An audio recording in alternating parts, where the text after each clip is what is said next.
Bonjour, nous sommes Byron et Dexter Peart, cofondateurs de Goody. Aujourd'hui, on discute avec Élise, fondatrice de Tastet. Nous parlons de l'évolution de son entreprise et l'impact de l'intelligence artificielle sur les PME. Bon, mais bonjour, Élise. Bonjour. Bonjour et bienvenue. Ça fait un grand plaisir pour moi et Dex parce qu'on te connaît déjà, mais de t'accueillir pour la semaine de la PME, c'est super. Donc, bienvenue. Comme vous le savez déjà, le thème pour cette semaine, c'est défier les probabilités. Nous aimerions vous demander, pour toi, ça veut dire quoi, défier les probabilités? Je pense que défier les probabilités, c'est que, évidemment, les gens ont des opinions, puis pensent que les choses doivent arriver d'une certaine manière, mais je pense que être entrepreneur, c'est savoir qu'est-ce que les gens pensent versus la réalité, c'est pas nécessairement la bonne chose. Je pense que quand tu es entrepreneur, tu as un grand gut feeling, tu sens des choses avant les autres, tu vois des choses avant les autres. C'est ce qui fait les plus grands entrepreneurs. Puis je pense que dans défier les probabilités, c'est les entrepreneurs qui, justement, écoutent pas le bruit autour des gens qui disent « ça va pas marcher, tu vas jamais y arriver ». C'est comme « cool. Sure. Let me show you ». C'est sûr que, Élise, en même temps, ça prend beaucoup de sacrifices. Dans ton processus entrepreneurial, peut-être tu peux en parler de votre vie et le sacrifice que toi, tu as abordé. Oui, moi, j'ai parti de Tasting, j'avais 23 ans. J'étais une jeune femme en affaires. Je partais un peu d'une entreprise qui était un site Internet, donc il n'y avait pas de biens tangibles. Tout a été compliqué. On faisait un site de recommandation de restaurants, cafés et bars où les restaurants, cafés et bars ne paient pas pour être recommandés. Il n'y avait pas beaucoup de odds in my favor. Les probabilités étaient faibles.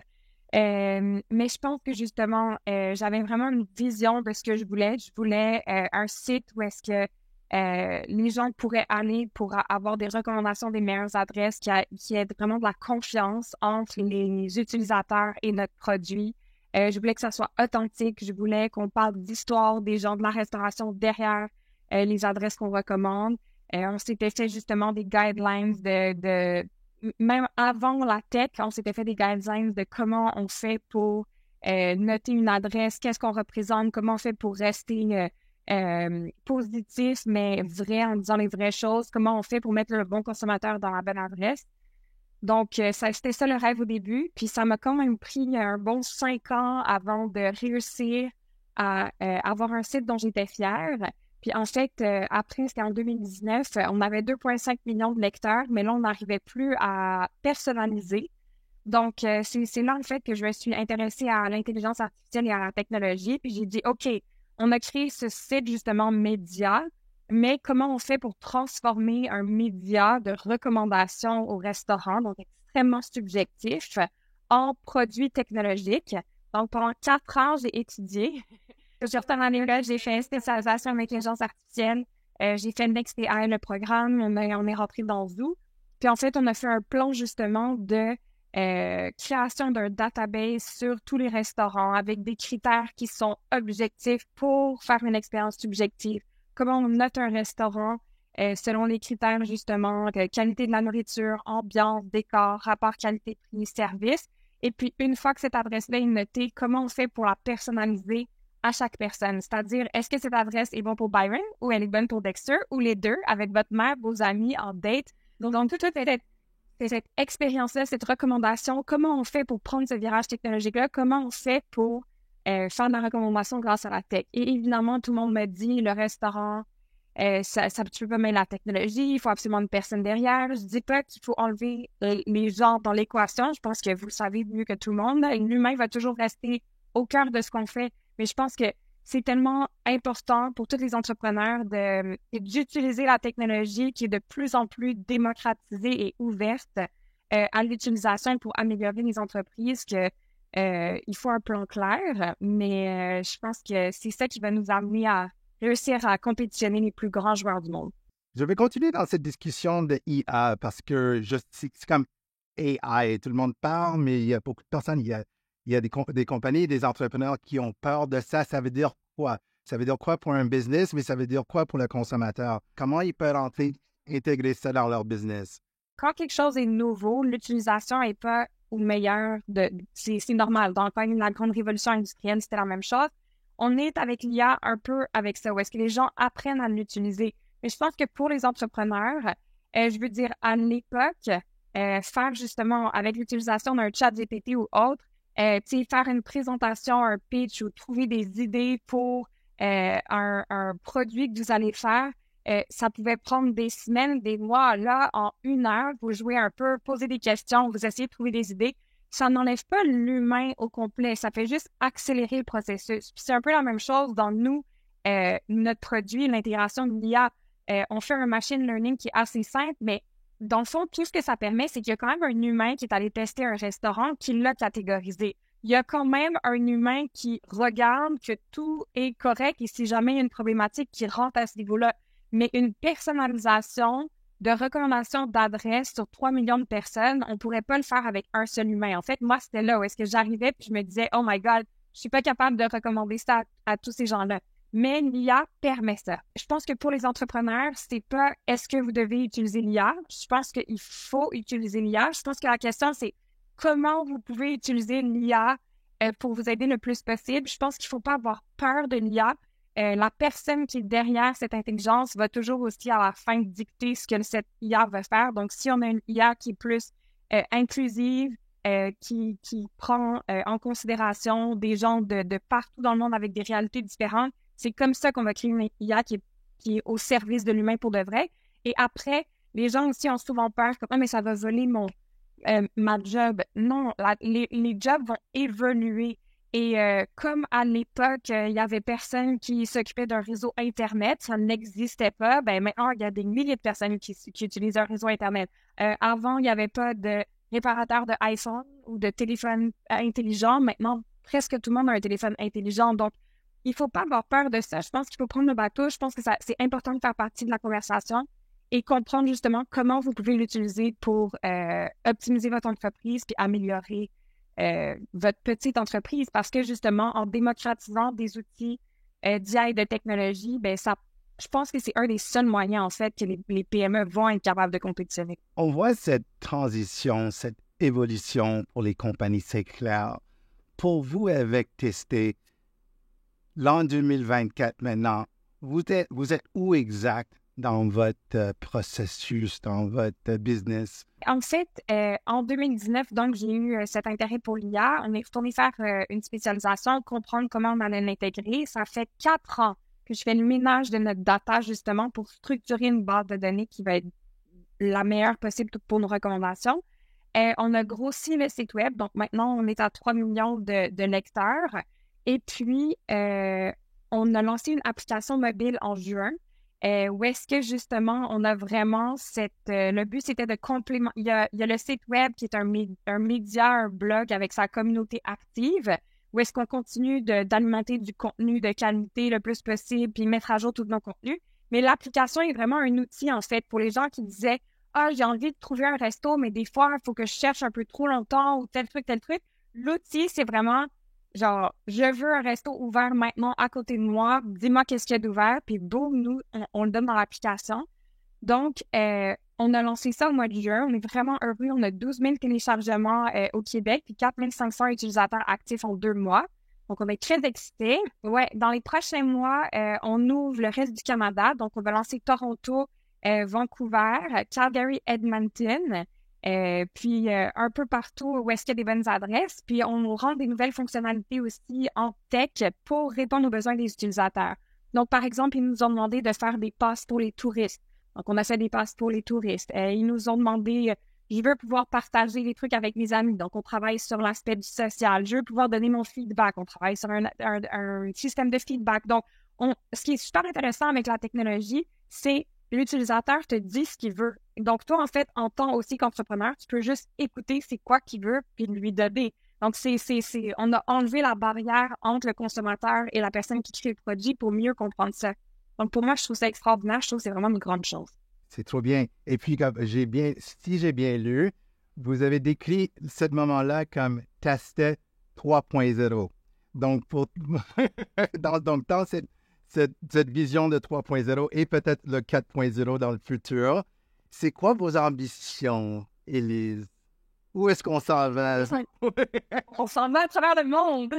Non, mais le but, c'est vraiment ça. Le but, c'est on veut ouvrir 24 villes en 24 mois. Les gens disent, oh mon Dieu, c'est beaucoup, mais avec la manière dont on a fait toute la structure, on est capable d'ouvrir une ville en 1 mois. Et on est capable de l'ouvrir simultanément parce qu'on travaille avec des gens qui sont sur place. Donc, moi, j'ai vraiment confiance. Là, il nous reste 22 mois.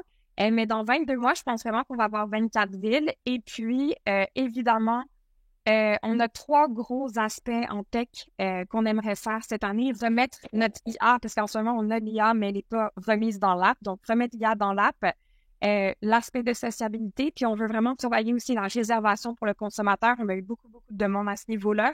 Aider les gens au niveau de la réservation, on sait que c'est un pain point, donc on travaille aussi à offrir des solutions là-dessus. Puis moi, mon rêve, c'est vraiment que tu puisses voyager, avoir un outil de confiance. Tu sais que les adresses, on peut payer pour être recommandées. Notre seul but, c'est la satisfaction de l'utilisateur. Donc, tu débarques à Paris. Ah, je suis une semaine à Paris, j'ouvre mon app. Oh, ce nouveau resto vient d'ouvrir, il a l'air vraiment bon. Je peux aller. Les outils de réservation sont liés à l'application aussi, le restaurant en app, parce qu'en France, c'est un peu plus compliqué.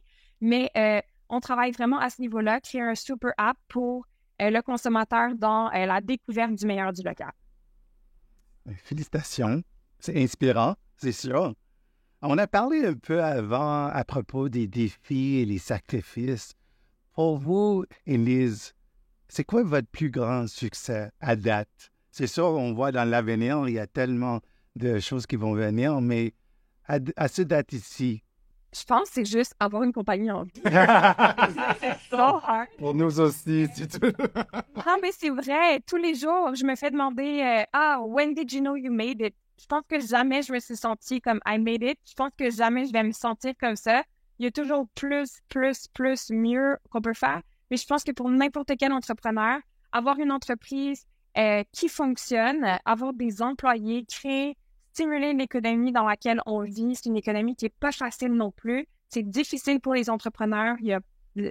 En tout cas, donc il y a beaucoup de choses à améliorer. Je pense que n'importe quel entrepreneur qui a une entreprise qui fonctionne, qui crée de la valeur, qui crée de l'emploi et qui crée un produit puis qui a des consommateurs, il y a de quoi être fier. Moi, je pense que, ouais, c'est avoir une entreprise qui fonctionne, c'est ça mon plus grand succès, je crois.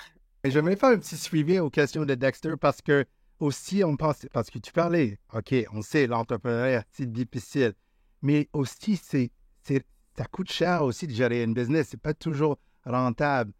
Les coûts, il y a tellement d'augmentation de coûts, on parle des employés, on parle de livraison, mais dans votre cas, de technologie, l'investissement que ça prend aussi. En pensant, parce que c'est toujours, je le vois, les questions qu'on est demandées souvent des jeunes entrepreneurs, c'est au niveau de coûts, comment gérer ça. Avec votre expertise, je voulais juste demander un peu sur les coûts d'opération, comment tu gères ça, comment tu t'arranges bien avec ce défi-là. La réponse facile qui est aussi vraie, on a eu un prêt BDC pour nous aider. Ça, c'est un fait. Merci BDC. Mais aussi, je pense qu'avoir quelqu'un qui est bon en finance dans l'équipe de direction, c'est extrêmement important. Suivre les finances de manière obsessive, c'est absolument important. Ne jamais dépenser un argent qui n'a pas été gagné ou confirmer d'être gagné, très important. Et en fait, nous, ça a tellement été difficile au niveau du B2B avec justement la gestion du cash flow que là, avec cette app en B2C aussi, on vient vraiment créer oui, on a du B2B, mais on a aussi du B2B2C et du B2C. Donc, on réussit à dérisquer, en fait, la gestion du cash flow, mais c'est de tous les instants. Et en fait, je me souviens quand j'étais jeune, je me souviens de dire à un coach, j'ai juste besoin de 10 000 puis ma vie va bien aller, puis il était comme, un jour, Élise, tu vas avoir besoin de 100 000, puis un jour, tu vas avoir besoin d'1 million. Fait qu'il faut que tu trouves comment ça fonctionne. Toujours. Voilà. Donc, ouais, ils suivent ses finances de manière vraiment, vraiment, vraiment obsessive et être bien encadré au niveau de l'équipe de direction, je pense que c'est primordial. Pas comme conseil, oui, absolument. Et juste pour suivre, Byron, vos sources de revenus, ça marche exactement comment avec Tastet?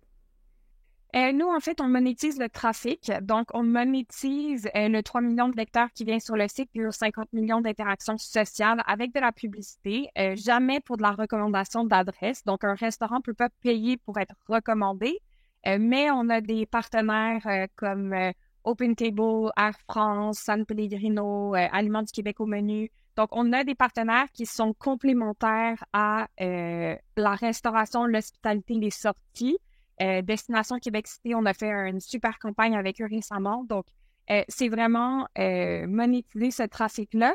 Et puis, avec l'application qui est sortie, justement, c'est un test. Et ça aussi, définir les probabilités. Tout le monde me dit que ça ne va pas fonctionner. Mais moi, je crois que si le produit réussit à atteindre ce qu'on veut qu'il atteigne, ça va fonctionner. C'est une app où est-ce qu'il y a un 48 heures gratuit. On améliore la version freemium, mais c'est quand même une app payante. Donc, si tu veux une recommandation on the spot pour un 5 à 7 de 100 personnes, tu veux trouver une salle privée, on est capable de t'aider. S'il y a une dette qui est tellement importante, on est capable de t'aider. Il y a un subscription revenue, mais il y a aussi les passes justement pour une semaine, 48 heures ou une soirée. Donc, c'est une monétisation, je sais, qui est moins populaire, mais je crois vraiment qu'à la fin, les gens, avec un niveau de confiance, si on réussit à remettre lié à la personnalisation, tu sais qu'on connaît tes goûts à Montréal quand tu voyages, on est capable de te recommander des adresses qui sont similaires. Dans les prochains mois, je pense que les gens vont vraiment comprendre la valeur du produit. Puis c'est ce qu'on fait tous les jours, c'est améliorer le produit pour s'assurer que les gens soient le plus heureux possible. Donc, moi aussi, j'ai déjà enregistré l'app. Donc, c'est super, ça fonctionne super bien. Et puis, mais c'est quand même incroyable le fait que tu as eu des relations, les partenariats avec, comme tu disais, Air France, les gros compagnies, une compagnie indépendante, locaux de Montréal, on est très fiers. Mais je pense toujours à comme ce genre de David and Goliath. Donc, toi, tu as une compagnie, et puis on est ici pour la semaine de la PME. Mais le gros histoire, je pense, dans ton industrie, ici à Montréal quand même, c'est que le guide Michelin s'en vient au Québec. Et puis, moi, j'ai lu beaucoup. Et puis, le fait que tu as pris comme un championne de small business maintenant, je voulais juste parler pour toi, parce que je pense que c'est comme une idée complexe, mais le fait que l'investissement des groupes québécois, villes et nationales ont investi dans un groupe compagnie de 100 ans à l'international, et puis vous êtes ici en gérer cette business avec cette fortesse. Je voulais juste savoir comment, parce que c'est souvent une histoire des entrepreneurs. C'est comme, on est là, on fait le gros bat, et puis les grandes compagnies à l'international, ils rentrent dans notre marché ou avec nos idées. Peut-être tu peux juste donner un peu de réfléchissement sur ça. Je pense que pour les restaurateurs haut de gamme, ça va être vraiment bien. Ça va aider justement les tables qui ont des menus dégustation au coût très élevé, qui sont vraiment dans la haute gastronomie. Je pense qu'il manque peut-être un peu de clientèle au Québec pour ça. Donc, je pense que pour eux, ça va être très bien. Moi, ce que je dénonce, c'est uniquement cet investissement justement dans les grandes compagnies internationales où est-ce que je pense qu'il faut avoir ces grandes compagnies qui viennent à l'international, mais c'est un peu le 2 poids, 2 mesures. Si une entreprise locale fait déjà assez bien le travail et travaille fort, à prouver que ça fonctionne, comment ça se fait que l'aide va plus souvent aux gros joueurs qu'aux petits joueurs? Moi, j'ai juste demandé à ce qu'on observe ce qui se passe et qu'on essaye peut-être de justement trouver des solutions pour aider ces joueurs-là. En fait, c'est aussi pour ça que moi, le plus d'argent que j'ai reçu en prêt, c'est avec BDC et des vrais clients, en fait. On s'est autofinancé en faisant des vraies ventes. Et je pense que dans l'histoire de David et Goliath, j'ai pas signé Air France à mon année 1, j'ai signé Air France à mon année 10. Faut juste le rappeler aussi. Donc, il faut rêver, mais je pense que dans cette idée-là, les gens m'ont souvent dit, puis je l'entends tout le temps, il faut un plan d'affaires extrêmement détaillé, oui, mais je pense qu'à la fin, si aussi on ne fait que regarder la compétition, puis regarder comme toutes les options ailleurs, on est aussi bloqué et paralysé par le fait que, pourquoi moi, ça fonctionnerait comme... Je pense que c'est ça le truc des entrepreneurs avec défier les probabilités, c'est que s'il y a 10 ans, j'avais regardé sur le marché, Eater arrivait, c'était une grosse compagnie américaine, la presse faisait des recommandations, c'est une grosse corp québécoise. Qui étais-je, moi, la petite fille de 23 ans, pour partir ce site-là? Je pense que j'ai tellement donné dans mon entreprise, j'ai donné de manière, vraiment, là, j'ai tout donné en juste disant, il faut que ça marche, il faut que ça marche, il faut que ça marche. Puis chaque fois qu'il y avait un problème, comment on le règle, comment on avance, si tu deviens meilleur à tous les jours, si chaque mois, tu es plus avancé que le mois dernier, si tu te rapproches, même si c'est des tout petits pas de fourmis, si tu avances puis tu te rapproches de ton but, ben il faut continuer à avancer, évidemment en regardant ses finances tous les jours, mais je pense que c'est comme ça qu'on va arriver à vaincre les plus gros. C'est en focusant pas sur à quel point ils sont plus gros, mais à quel point notre produit est meilleur. C'est exactement ça. Bien dit, merci. Ouais, c'est tellement bien décrit. Mais bon, en conclusion, on est ici pour parler de l'avenir pour la semaine de la PME. Juste en partant, est-ce que vous avez quelque chose à dire à propos de votre futur pour tester? Comment tu vois l'avenir? Ben, Tastet va être à l'international. Oui, C'est clair, Pour c'est la clair. compétition. Nous allons faire compétition au guide Michelin pour justement une plus grande gamme d'adresses recommandées, restaurants, cafés, bars, boulangeries, pâtisseries, etc. Nous allons faire compétition aussi avec une gamme de prix qui est beaucoup plus abordable qu'un étoilé Michelin. Je pense qu'on est complémentaires à l'offre qu'ils offrent, mais j'ai vraiment cette ambition de pouvoir aider les gens à trouver les meilleures adresses partout dans le monde. Et puis, je pense qu'on va réussir à faire ça, entre autres, grâce à la technologie et en écoutant nos utilisateurs et suivant nos finances. Un vous support. Ah oui. Bonne continuation, Merci. Élise. Ça fait un grand plaisir de vous accueillir avec nous aujourd'hui. Merci. Merci!